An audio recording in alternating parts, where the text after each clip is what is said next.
Hi friends, திரும்ப இன்னொரு எக்ஸிபிஷனுக்கு தான் நம்ம வந்திருக்கோம். நாங்கள் ஆக்சுவலாக கள்ளக்குறிச்சிங்க. இங்கே வந்து பீச்சோ பார்க்கோ அந்த மாதிரி குழந்தைங்கள கூட்டிகிட்டு போயிட்டு என்ஜாய் பண்ணுற மாதிரி எந்த ஒரு இடமும் கிடையாது.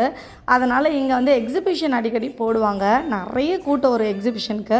நாங்கள் எந்த எக்ஸிபிஷன் போட்டாலும் தவறாமல் குழந்தைய கூட்டிகிட்டு போயிடுவாங்க. அப்படியே எங்களுக்கும் கொஞ்சம் ஜாலியாக இருக்கும். நாள் முழுக்க வேலை செஞ்சுட்டு ஒரு ஞாயிற்றுக்கிழமையில் குழந்தைய கூட்டிகிட்டு ஜாலியாக வெளியில் போயிட்டு அங்கே ஏதாவது விற்கிற பொருளை சாப்பிட்டுட்டு குழந்தைங்க விளையாடுறது ரசிச்சுட்டு சின்ன சின்ன கேம்ஸ் நம்மளும் விளையாடுறது ஒரு ஜாலி தாங்க. நம்ம வந்து சம்பாதிக்கிறது எல்லாமே வந்து கஷ்டப்படுறதே குழந்தைங்களுக்கு தான். சும்மா வீட்டிலையே போட்டு அடைக்காமல் அப்பப்போ கொஞ்சம் வெளியில் கூட்டு போனால் குழந்தைங்களும் கொஞ்சம் ரிலாக்ஸாக ஃபீல் பண்ணுவாங்க, ஹாப்பியாக ஃபீல் பண்ணுவாங்க, நம்மளும் கொஞ்சம் ஜாலியாக இருக்கலாம். பாருங்கள் பாப்பா எவ்வளோ ஜாலியாக விளையாடுறான்னு சொல்லிட்டு. நாங்கள் கொஞ்சம் சிட்டி சைட்ஸில் இருக்கோம். அதனால் வந்து பிள்ளைங்களோட விளையாடலாம் முடியாது. பாப்பா வீட்லேயே தான் இருப்பா. எங்கெங்கே நான்லாம் 90s கிட்ஸ் வெளியிலே தான் விளையாடுவோம். இப்போ இருக்கிற காலகட்டத்தில் எங்கே பொம்பளை பிள்ளைய வெளியிலேயே அனுப்ப முடியல.